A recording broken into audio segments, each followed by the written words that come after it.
Hello everyone, welcome back to my channel.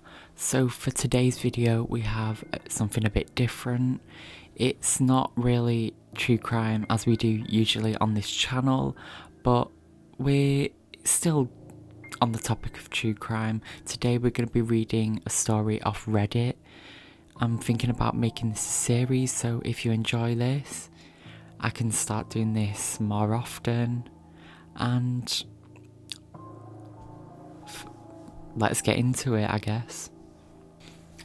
So this story comes from No Sleep on Reddit, and this particular story is called I Listen to a True Crime Podcast About Myself. So let's get into it. Every night on my walk home from work, I listen to a true crime podcast. Even though my favourite podcast already released their episode for this week, the app said there was a new one. Excited, I hit play.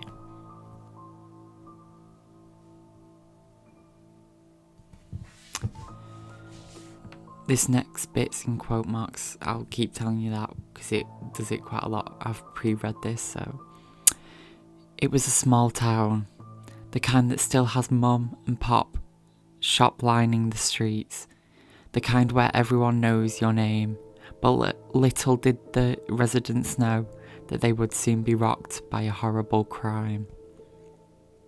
I stopped at a traffic light. The red glowed in the darkness, glinting off the wet street. A black SUV sloshed by. Across from me, eerie blue refrigerator lights glowed from inside a corner deli. The chairs all up on their tables, feet in the air. The signal turned to walk. This next bit's in quotes. That chilly September evening was no different for the young student. She'd left her shift at the local store and walked back home, except she never made it home. So all these bits that are in quote marks that I'm going to mention are from the podcast that she's listening to.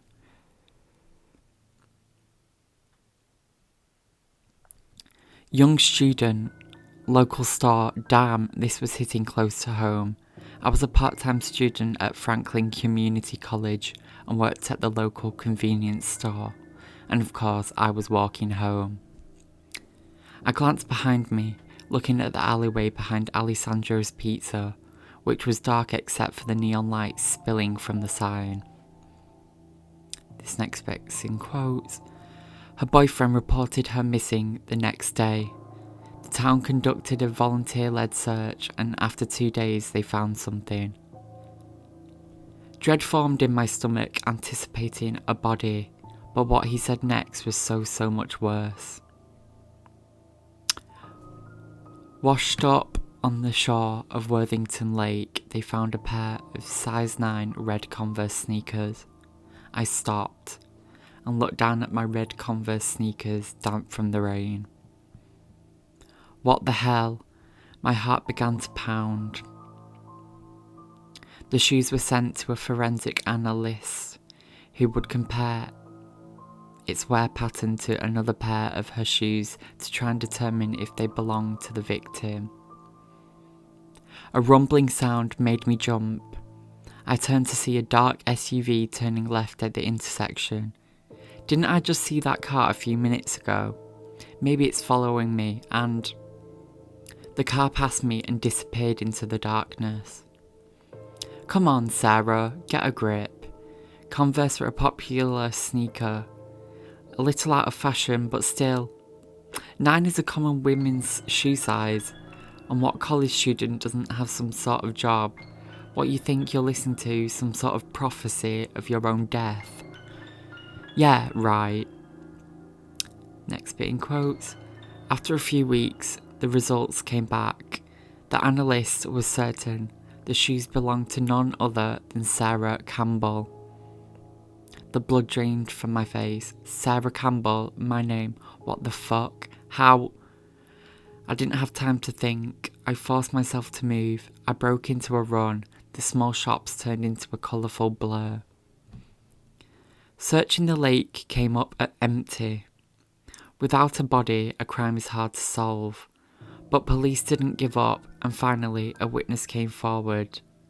Someone had seen a car parked at the lake that night, around 2 a.m, a black SUV with darkened windows. No, what the hell is going on? I whipped around. The streets were empty, no people, no cars, no witnesses, said the little voice in the back of my mind. The one that watched way too many true crime shows. My eyes scanned the shops, all closed.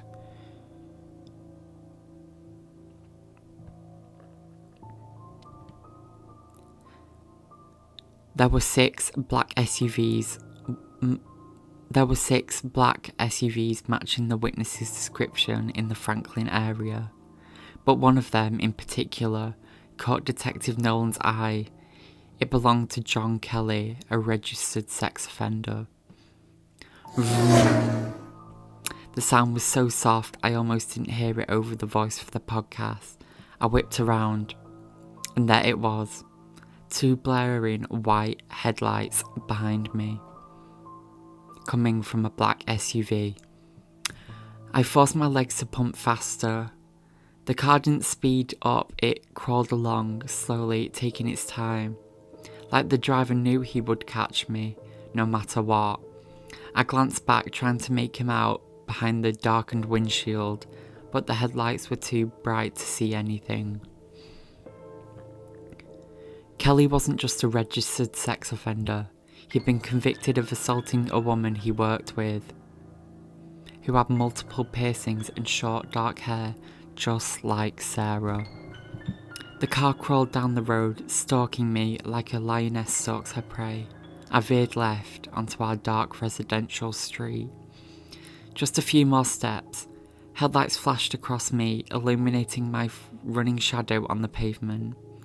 I didn't look back, I just ran as fast as I possibly could. The little brown house with the yellow shutters came into view. I sprinted across the grass, grabbing my keys from my pocket. Click. I threw the door open and slammed it shut behind me. Then I turned the deadbolt, collapsed against the door and began crying. I heard the rush of the car passing our house, continuing down the road. But I wasn't safe. Gabe wasn't home yet. I was alone in a dark house, with someone driving down the street who knew exactly where I lived. Still sobbing, I checked all the locks. Then I called Gabe, who assured me he was 5 minutes away. I made my way down the dark hallway and headed into the bathroom. Then I set my phone on the counter, grabbed a clump of tissues and began to blow my nose. Click. I jumped, whipped around, but it wasn't coming from outside the door. My phone screen lit up. The podcast was still playing. I must have hit it when I put the phone down. It had skipped several minutes forward according to the play indicator. "What do you think happened to Sarah?" the baritone voice asked. "Well, she told me she wanted to run away before." I stopped dead. It was Gabe's voice, clear as day, coming from the speakers. "She did? Why?" the voice asked. "She wasn't happy with her grades, her job, her parents. She just told me sometimes she'd dream of just moving to some random state and leaving it all behind." I froze, staring at the mirror. I never said that. Never. Gabe was lying? I mean, that was hurtful to me as her boyfriend, you know. I thought we were going to get married someday, but apparently she didn't feel the same way. My heart pounded in my ears. "So you think she just skipped town and is happily living her life out somewhere else, rather than being abducted or murdered?" A pause. "Yes, that's exactly what I think." That's all for now. Thank you to our listeners. The outro played. I stared at my reflection, everything coming down all at once, my mind trying to race and catch up with what it meant. The front door creaked open. Footsteps sounded outside. "Sarah, I'm back." I backed away from the door. Sarah? My eyes fell on the window. I ran over to it, turned the lock, push. I popped the screen out, then I swung a leg over, pulled myself through the window and ran as fast as I could. So that is the end of that story. I'm just going to read a few of the comments, just see, you can see what people think. Someone said, Someone said, now go throw your size 9 Converse in the lake and get out of town. Some put, fulfill the prophecy. Some put, great podcast. And some put, you so may fuck off. This is the way. And then there's some further ones which have got like, someone's put, plot twist, Gabe knows she loves crime podcast and the whole thing is a really elaborate marriage proposal. That'd be a funny way to propose. Now, I'm guessing this is not a true story, but whoever wrote it is kind of interesting. It's a good way to be written. And if it's true, well, that's kind of creepy, isn't it? If you enjoyed this video, I can do more of these maybe once a week. I'll do a normal true crime video and one of these, because it won't take me long. And if you've got any Reddit stories you want me to read, comment them down below. Just leave the link down below, and if you've enjoyed, subscribe, give it a like, and I will see you soon for a brand new video. Bye.